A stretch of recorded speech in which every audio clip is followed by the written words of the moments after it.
किशनपुर नामक गांव में पंचू नाम का एक किसान रहता था।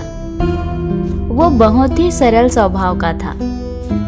कोई भी व्यक्ति मुसीबत में होता तो पंचू उसकी मदद के लिए हमेशा तत्पर रहता था।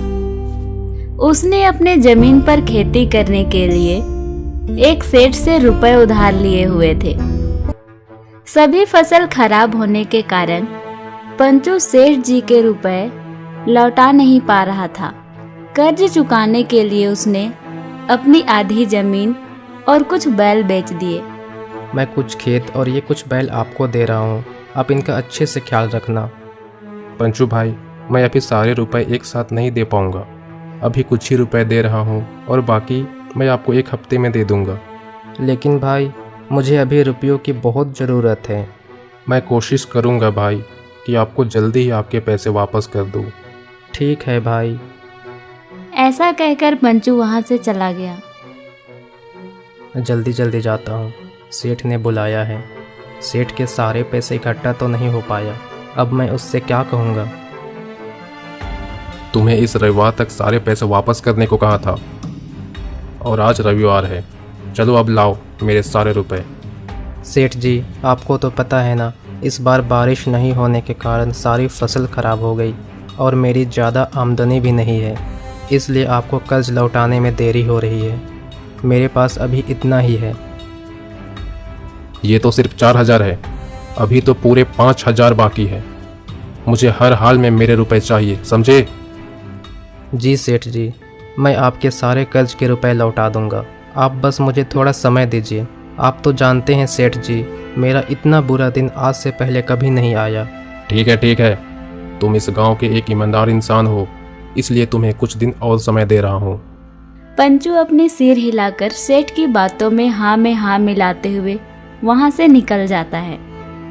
पंचू उदास मन के साथ अपने घर की तरफ जाने लगता है। कुछ दिन बाद पंचू की पत्नी घर के बाहर खड़ी होती है। कुछ देर बाद सेठ के आदमी वहां आ धमके। ए सुनो, क्या यही पंचू का घर है? हाँ, आप लोग कौन हैं? हम लोग सेठ के आदमी हैं। सेठ ने उसे 3 दिनों का समय दिया है, नहीं तो ये घर या रुपए वापस। पंचू आए तो उसे बता देना, समझी? इतना कहकर सेठ के आदमी वहां से चले जाते हैं। कुछ देर बाद पंचू घर आता है। उसकी पत्नी घबराते हुए, ए जी आप आ गए? सेठ के आदमी आए थे। सेठ ने 3 दिनों का समय दिया है, नहीं तो यह घर गिरवी रखनी होगी। क्या 3 दिन? इतने कम समय में मैं कहाँ से इतने सारे रुपए इकट्ठा करूँगा? कोई काम भी नहीं मिल रहा। ए जी आप अभी के अभी जाइए और उस आदमी से रुपए मांग कर ले आइए। उस बेचारे का तो मेरे से भी बुरा दिन चल रहा है, मैं कैसे उससे पैसा मांगूं? ऐसे ही 3 दिन निकल जाता है। उसके बाद, हाँ तो अब ये घर हमारा हुआ, अब तुम यहाँ से कहीं और जाकर रह सकते हो। चलो भाग्यवान, हम अपने खेत की तरफ ही चलते हैं। मीना अपने सिर को हिलाते हुए पंचू के बातों का जवाब देती है और फिर पंचू उदास मन से अपनी पत्नी के साथ अपने खेत की तरफ जाने लगता है। शाम हो जाती है और वे दोनों अपने खेत पर पहुंच जाते हैं। पंचू अपनी पत्नी के साथ वहीं एक झोपड़ी में रात गुजार देता है। सुनो जी, हमारा गुजारा कैसे चलेगा? अभी तो हमारे पास कुछ खाने को भी नहीं है, और तो और अब हमें पीने का पानी भी दूसरे गांव से लाना पड़ेगा, क्योंकि हमारे गांव का भी पानी खत्म हो गया है। हे भगवान, ये क्या हो रहा है? हमारे जीवन में ही इतनी मुश्किल क्यों है? सुनो मीना, तुम पीने का पानी ले आओ और मैं जंगल जाकर कुछ फल खाने को ले आता हूँ। ठीक है जी। इतना कहने के बाद मीना पानी लेने चली जाती है और इधर पंचू फल लेने के लिए जंगल में चला जाता है। कुछ दूर जाने के बाद, ऐसा कैसे हो सकता है कि जंगल में कोई फल नहीं है? थोड़ी और दूर जाकर देखता हूँ, अगर कुछ फल खाने को ना मिले तो हमारा क्या होगा? पंचू खुद से बातें करते करते चलते जाता है। पंचू काफी दूर चल चुका था।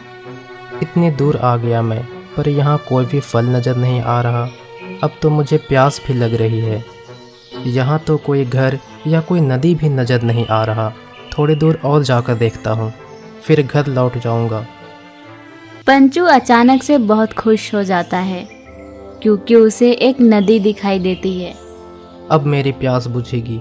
इतनी दूर चलने के बाद मुझे ये नदी मिली है। बहुत ज़ोरों की प्यास लगी है। जल्दी से जाकर पानी पी लेता हूँ। पंचू नदी से पानी पी लेता है और फिर वहीं नदी के किनारे वाले पेड़ के नीचे जाकर बैठ जाता है। थोड़ी देर यहाँ आराम कर लेता हूँ। बहुत थक गया हूँ। पंचू वहीं बैठ जाता है और खुद से दुख भरी बातें कर रहा होता है। भगवान जी, अब मैं क्या करूँगा? अपने परिवार को कैसे पालूँगा? मुझे कुछ समझ नहीं आ रहा। क्या मुझे हमेशा ऐसे ही गरीबी से गुजरना होगा, जहाँ की 2 वक्त की रोटी भी नसीब ना हो? ऐसी ज़िंदगी जीने से तो अच्छा है कि इस ज़िंदगी में ही ना रहो। मैं यहाँ इस जंगल में फल लेने आया था, पर यहाँ एक भी फल नहीं मिला और ऊपर से मेरे घर छिन गए और मुझे कुछ काम भी नहीं मिल रहा कि मैं लोगों से लिया हुआ कर्ज वापस कर सकूं। क्या करूं मैं? पंचू ऐसे खुद से बात करते करते उसी पेड़ के नीचे कुछ समय के लिए सो जाता है। कुछ देर बाद पंचू की जब आंखें खुलती है तो अपने सामने का नज़ारा देख पंचू हैरान रह जाता है और जल्दी से खड़ा हो जाता है। अब उसके सामने फूलों और फलों से भरा एक विशाल बगीचा था।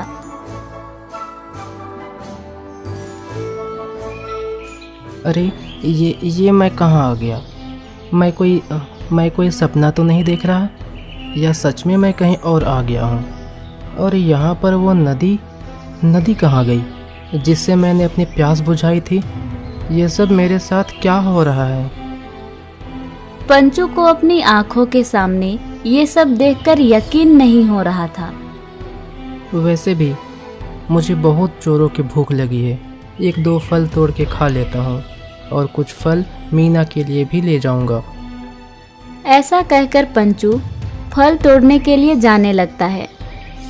तभी वो अपने सामने देखता है कि एक चिड़िया उड़ नहीं पा रही है। वो जल्दी से चिड़िया के पास जाता है और उसे उठा लेता है। इसके पैरों में तो धागा फंसा हुआ है, इसलिए ये उड़ नहीं पा रही है। मैं अभी इसे हटा देता हूँ। ऐसा कहकर वो चिड़िया के पैरों से उस धागे को निकाल देता है और छोड़ देता है। तभी चिड़िया पंचू से कहती है, धन्यवाद मुझे आज़ाद करने के लिए। पंचू बोलता हुआ चिड़िया को देखकर हैरान रह जाता है। तुम बोलती भी हो? हाँ, तुम एक जादुई नगरी में हो। यहाँ सभी जीव जंतु बात करते हैं। क्या जादुई नगरी? हाँ, यहाँ के पेड़ पर हमेशा फल लगे रहते हैं और ये बगीचा हमेशा फूलों से भरा होता है, और भी बहुत कुछ जो तुमने आज तक नहीं देखा होगा। लेकिन मैं यहाँ आया कैसे?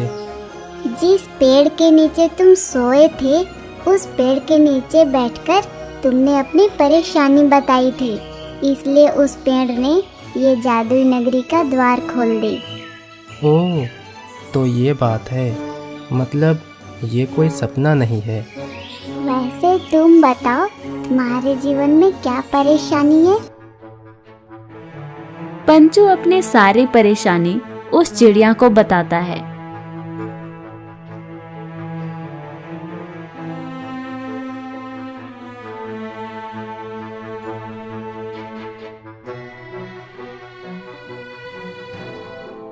ओह, तो ये बात है। तुमने मेरी सहायता की। मैं बहुत खुश हूँ और मैं तुम्हें कुछ देना चाहती हूँ। आओ मेरे साथ। पंचू चिड़िया के पीछे पीछे जाने लगता है।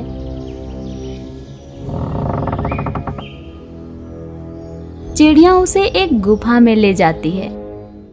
वो गुफा सोने से भरा होता है। पंचू इतने सारे सोने को देखकर हैरान रह जाता है। तुम इतने सारे सोने से अपनी सारी दिक्कतें दूर कर सकते हो। ये सारे सोने के सिक्के तुम ले जा सकते हो और जब चाहे यहाँ आ सकते हो। इतना सारा सोना लेकर मैं करूँगा क्या? मेरी परेशानी इतनी भी बड़ी नहीं है कि सारा सोना ले जाऊँ। कुछ सिक्के से ही मेरी सारी परेशानी दूर हो जाएगी। तुम्हारा दिल वाकई में बहुत साफ और नेक है। चिड़िया के ऐसा कहने पर पंचू कुछ सोने के सिक्के को छोटी सी थैली में बांधकर अपने साथ घर ले आता है। आप आ गए? अजी बहुत भूख लगी है। जंगल में कुछ फल खाने को मिला या नहीं? लाइए मैं खुद देख लेती हूँ। मीना खुद ही उस थैली को खोलकर देखती है कि आखिर उसके पति ने क्या लाए हैं खाने के लिए। तभी वो सोने के सिक्के को देखकर चौंक जाती है। इतने सारे सोने के सिक्के अजी कहाँ से मिले ये? क्या ये असली सोने के सिक्के हैं? हाँ, आपको कहाँ मिले इतने सारे सोने के सिक्के? अब हमारी सारी परेशानी दूर हो जाएगी। मैं कल ही जाकर सेठ के पैसे वापस कर दूंगा और अपने घर को वापस ले लूँगा। पर इतने सारे सोने आए कहाँ से? अभी मैं बहुत थक गया हूँ और मुझे बहुत नींद भी आ रही है। तुमको इसके बारे में मैं बाद में बताऊंगा। रात होते ही दोनों सो जाते हैं। जैसे ही सुबह होती है, पंचू सारा सोना शहर में बेच आया और उसने अपनी सारी कर्ज चुका दिया और अपना घर वापस ले लिया। देखते ही देखते पंचू अपना गांव का सबसे धनवान व्यक्ति बन गया। पंचू की अमीरी देखकर सेठ अंदर ही अंदर जलने लगा और एक दिन अपने एक खास आदमी से कहता है, पता नहीं मंगरू, ये पंचू रातों रात इतनी अमीर कैसे बन गया। मैं तो सोच रहा था कि एक दिन इसके घर और जमीन दोनों को अपने कब्जा कर लूं। पता नहीं सेठ जी, पूरा गांव पंचू की अमीरी पर हैरान है। मंगरू, तुम एक काम करो, उसके पीछे आदमी लगा दो और पता करो आखिर उसके पास इतने सारे पैसे आए कहाँ से। ठीक है सेठ जी। उसके बाद सेठ के आदमी पंचू पर नजर रखने लगते हैं। अजी इतने दिन हो गए, आपने कभी बताया नहीं कि आखिर आपको इतने सारे सोने के सिक्के कहाँ से मिले थे। हमारा तो भाग्य ही खुल गया। तुम इतने दिनों से पूछ रही हो तो चलो आज बता ही देता हूँ, नहीं तो तुम्हें नींद नहीं आएगी।